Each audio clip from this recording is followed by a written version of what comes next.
లేక ఎవరన్నా గుళ్ళకు సాయిబాబా టెంపుల్కి ఎందుకు పోతారు? దిల్సుఖ్ నగర్లో దేవుడికి దండం పెట్టుకోనికే పోతారు. కానీ మా నిరుద్యోగులు అన్నదానం పెడుతురని అన్నదానం కోతున్నారు. అవునా కాదా? మధ్యాహ్న భోజనం తినడానికి సాయిబాబా టెంపుల్ కోతున్నారు. అలాంటి దుస్థితిలో నిరుద్యోగులు ఈరోజు ఉన్నారు. ఇక్కడ సభలు అందరం పెడుతున్నారు, పార్టీలు మారుతున్నాయి ఇక్కడ సభలు, కానీ నిరుద్యోగులు 2 సంవత్సరాలకు ఒకసారి 3 సంవత్సరాలకు ఒకసారి ఈ సభలకు అటెండ్ అవుతున్నాం. అవునా కాదా? అవునా కాదా? ఇండ్రిని తాగాల, ఇండ్రి డబ్బాలు దొరుకుతున్నాయా? ఫస్ట్ ఇండ్రి డబ్బాలు దొరుకుతున్నాయా? రైతులకే దిక్కు లేదు. మమ్మల్ని ఎక్కడి నుంచి తెమ్మంటావు? ఎక్కడి నుంచి తెమ్మంటావు? ఇండ్రి డబ్బాలు తీసుకొస్తాం, ఇండ్రి డబ్బాలు ఎట్లయినా పట్టుకొచ్చి తీసుకొస్తాం, చెరో డక్కన తాగుదాం. ఎందుకంటే నేను గెలిపించిన పాపానికి ఊరూరా తిరిగి అమ్మలక్కల కాళ్ళు మొక్కి గెలిపించిన పాపానికి ఫస్ట్ డక్కన్ రేవంత్ రెడ్డి తాగాలి. ఫస్ట్ డక్కన్ రేవంత్ రెడ్డి తాగాలి, తర్వాత రాహుల్ గాంధీ తాగాలి, తర్వాత ప్రియాంక గాంధీ తాగాలి. ప్రియాంక గాంధీ कंपलसरी తాగాలి. మహిళగా చెప్తున్నా, प्रियंका गांधी जी जरूर सरूर नगर का प्रोग्राम देखो. क्यों बोले तो बोले ना, यूथ डिक्लेरेशन के नाम पे हमको धोखा दिए प्रियंका गांधी.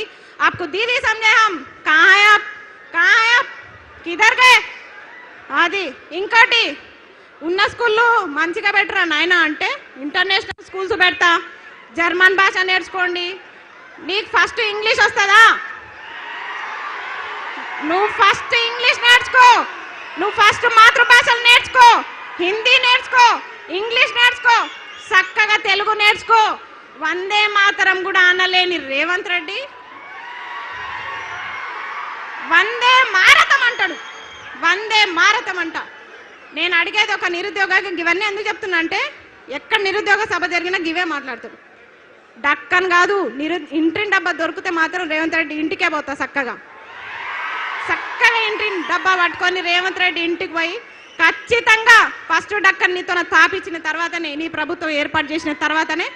ఇంకొక ఆయన అంటాడు, చిక్కడపల్లి లైబ్రరీలోనే చెప్పినా నేను, చిక్కడపల్లి లైబ్రరీ సాక్షిగా చెప్పిన, అన్న ప్లీజ్ అన్న దయచేసి గురుకుల రీలింక్వెస్ట్మెంట్ ఇవ్వండి, మెగా డిఎస్ ఇవ్వండి ప్రకటించినట్టు, నేను టీచర్ అయి సపోర్ట్ చేయకుండా వెళ్ళిపోతా అని చెప్పిన. ఇనలే నన్ను లీడర్ని చేసేసిర్రు. నేను మంచి చెప్పిన, అన్న నేను టీచర్ అయి వెళ్ళిపోతాన్నా, నన్ను లీడర్ని చేయకండి అని చెప్పిన, కానీ లీడర్ని చేసేసిర్రు. ఇంకొకటి, నేను ఏ పార్టీ జెండా కప్పుకోలే, బీఆర్ఎస్ పార్టీ అన్నారు. వేయండి, నన్ను దేంట్లో వేస్తారో వేయండి. మీ గొడుగు కింద ఉంటేనేమో నిరుద్యోగులు అయ్యారు, మీకోసం ప్రచారాలు చేస్తేనేమో స్వచ్ఛమైన నిరుద్యోగి అస్మా. కానీ ఈరోజు ప్రశ్నిస్తే బీఆర్ఎస్ అవునా? అయినా సరే ప్రశ్నిస్తాం, తగ్గం, ఎక్కడ కూడా తగ్గం అని చెప్తున్నా. చిక్కడపల్లి లైబ్రరీలో ఎంతమంది హామీలు ఇచ్చిర్రు? అశోక్ నగర్ వేదికగా ఎంతమంది హామీలు ఇచ్చిర్రు? ఆ రోజు ఛాయ్ తాగిపోయిన రాహుల్ గాంధీకి ఒకటే చెప్తున్నాం, మల్లరా అదే ఉస్మాన్ బిస్కెట్, అదే ఛాయ్. రాహుల్ గాంధీ ఫిర్ సే ఏక్ బార్ అశోక్ నగర్ ఆవు. ఎప్పుడు జరుపుదాం చర్చలు? ఎన్ని లక్షల ఉద్యోగాలు ఇచ్చిర్రు? ఏం కథ మీది? ఇప్పుడు జరుపుదాం. ఒక ఆయన అన్నాడు, అద్దంకి దయాకర్, వారం రోజుల్లో మేము మీకు సీఎం అపాయింట్మెంట్ ఇప్పిస్తా, చిక్కడపల్లి లైబ్రరీలో సభలు పెట్టి. మీ సభలకు పర్మిషన్లు దొరుకుతాయి అక్కడ?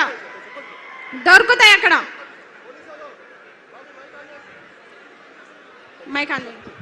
ఏ బాబు పోలీసులు మీకేం పని అయినా? ఏ పోలీస్ బయటికి వెళ్ళగలి, ఎందుకు డిస్టర్బ్ చేస్తున్నావు? నువ్వు వెళ్ళు బయటికి. వాళ్ళని బాబు కూర్చోండి, మీరు అందరు కూర్చోండి.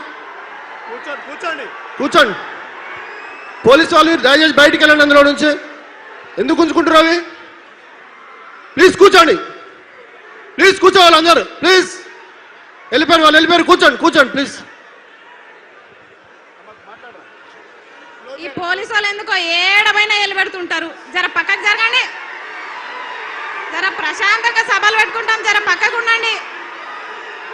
పర్మిషన్ ఉంది కదా సభకి, ఏడమైన ఇదేళ్ళు ఉంటుంది మాకు, కనీసం మాట్లాడుకోనియరు. సరే మళ్ళా డైవర్ట్ చేసారు. సరే నోటిఫికేషన్లు కదా, పెన్షన్ అన్నాడు కదా, సరే నువ్వు ఎట్లా పెంచవో చూస్తాం, గల్ల బట్టి బరాబర్ వసూలు చేసుకుంటాం. ఇంకొకటి చాలా మంది కేసులు పెడుతున్నారని భయపడుతున్నారు నిరుద్యోగులు. మీకు చెప్తున్నా, నా మీద ఎన్ని కేసులు అయినాయి తెలుసా? అయినా సరే వెనుకకు తగ్గట్లే, తగ్గం. Case వేయించుకుంటాం, case వేయించుకుంటాం, కొట్లాడతాం.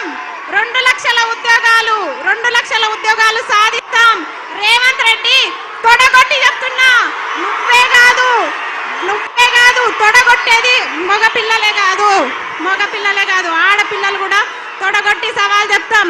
రేవంత్ రెడ్డి గారు, మిమ్మల్ని ఇడిచిపెట్టే ప్రసక్తి లేదు. పాలమూరు బిడ్డ అన్నావు కదా, నీ విద్యాశాఖ మంత్రి నువ్వు పెట్టుకున్నావు కాబట్టి నేను ఇట్లా అడుగుతున్నాం. వేరేదైతే నేను అడగకపోదు. నువ్వు సీఎంగా ప్రధానమంత్రిగా నాకు సంబంధం లేదు. ఒక నిమిషం, నువ్వు సీఎంగా ప్రధానమంత్రిగా నాకు సంబంధం లేదు. కానీ విద్యాశాఖ మంత్రి తీసుకొని తప్పు చేసినావు నువ్వు. విద్యాశాఖ మంత్రి, ఇగో ఈ మేడం ఉంది, సబితమ్మ ఉంది, విద్యాశాఖ మంత్రి ఉంది. నీ అడ్డమైన జీవోలు వచ్చినాయా? ఎన్ని జీవోలు తెచ్చినావు? చెత్తమ్మకమోడ చెప్పు, ఎన్ని జీవోలు తెచ్చినావు? జీవో నంబర్ 4 అంట. నన్ను మంచిగా లెక్చరర్ కానీరా అంటే నన్ను తీసుకొచ్చి కొట్లాటల్లో పడేసిర్రు. నేను ప్రశాంతంగా టీచర్ అయ్యేదాన్ని, కానీ నన్ను తీసుకొచ్చి కొట్లాటల్లో పడేసిరుగా. భరించండి, నన్ను భరించాలి మీరు. ఎందుకంటే నేను చెప్తున్నా కదా, మీరు కూడా విద్యాశాఖ మంత్రి కదా. అప్పుడు మేడం ఉన్నప్పుడు కొత్త జీవాలు పుట్టుకొచ్చినాయా? జగదీశ్వర్ రెడ్డి గారు ఉన్నప్పుడు కొత్త జీవాలు పుట్టుకొచ్చినాయా? సరే, వాళ్ళు కొన్ని జీవాలు తెచ్చిరు అనుకుందాం. నువ్వేం చేస్తున్నావు? జీవాలు తేవడంలో పోటీ పడుతున్నావా? ఆగండి ఒక్క నిమిషం. పోటీ పడుతున్నావా? జీవాలు తేవడంలో పోటీ పడుతున్నావా? జీవాల విషయంలో తగ్గలే బిడ్డ. నోటిఫికేషన్లు ఇవ్వాలంటే ఫస్ట్ జీవాలు రద్దు చేయి. జీవో నంబర్ 4 చెప్తా, రాసుకో. GO number 4, GO number 29, GO number 46, GO number 108, GO number 81. ఈ జీవోలన్నీ నీకు తెలుసా? నీకేం తెలుసు? నీకేం తెలియదు. నీ దగ్గర మూటలు ఉన్నాయి, బ్యాగులు ఉన్నాయి, నీకేం తెలియదు. దొంగ కథలు పడుతున్నావా నిరుద్యోగులకి? నోటిఫికేషన్ ఇవ్వకుండా విడిచిపెట్టే ప్రసక్తి లేదు. నిన్ను దొంగని సీఎం చేయడం మేము చేసిన తప్పు. ఖచ్చితంగా చెప్తున్నాం, ఇంకా తగ్గేది లేదు. అన్న, మీరు కేటీఆర్ అన్న, మీరు మాకు చాలా సపోర్ట్ చేయాలి. ఎందుకంటే మిమ్మల్ని కలిసి మాట్లాడదామన్న అవకాశం లేకుండా పోయింది. నిజం, చాలా ట్రై చేస్తున్నా నేను. జరాగురబ్బా, జరాగురు, టైం అవుతుంది. జరాగు, తాగండి ఒక్క నిమిషం. వద్దు. అయితే కేటీఆర్ అన్న, వీళ్ళందరూ కొంతమంది పేడ్ వ్యాసులు అంటున్నారు. అన్న, మీరు నాకు ఎప్పుడన్నా 5 లక్షలు ఇస్తారా అన్న? మొత్తం నన్ను బ్లేమ్ చేస్తారు చాలా మంది. కేటీఆర్ అన్న, నాకు లక్షలు ఇవ్వకపోయినా పర్లే, 10 నిమిషాలు టైం ఇవ్వండి. 10 నిమిషాలు నాకు టైం కావాలి. టైం మాత్రమే కావాలి నాకు. నేను కొట్లాడతా మీకోసం. నేను కొట్లాడతా. ఎందుకంటే మీకు తెలుసు, నాకు పేరెంట్స్ లేరు, ఎవ్వరు లేరు. నేను పోతే ఒక్కదాన్నే పోతా. కానీ మీ కుటుంబాలు ఉన్నాయి. ఆ కుటుంబాల కోసం మీరు ఉండాలి, మీరు చల్లగా ఉండాలి. మాకు అడుగడుగున తోడుండే వ్యక్తి రాకేష్ అన్న, మా శ్రీనివాస్ అన్న, మా పాలమూరు బిడ్డ పులి, మా రాకేష్ అన్న ఇట్లా ఓకే, ఫోన్ రాలేదు కానీ ఇట్లా చెప్తున్నా కదా. చాలా మంది మాకు అడుగడుగున కేటీఆర్ అన్న మాకు టచ్ లేకపోయినా కొంతమంది టచ్ లో ఉన్నారు. వాళ్ళంతా మా బాగోగులు, కష్ట నష్టాలు చూస్తున్నారు. కాబట్టి ఫస్ట్ ఆఫ్ ఆల్ జీవోలన్నీ రద్దు కావాలి. 2 లక్షల ఉద్యోగాలు రావాలంటే 2 లక్షల ఉద్యోగాలకు ఒక్క నోటిఫికేషన్ అయినా తగ్గిందనుకోండి, మెగా డిఎస్సి తగ్గిందనుకోండి, ఇడిచిపెట్టాను బిడ్డ, చెప్తున్నా. ఇడిచిపెట్టే ప్రసక్తి లేదు.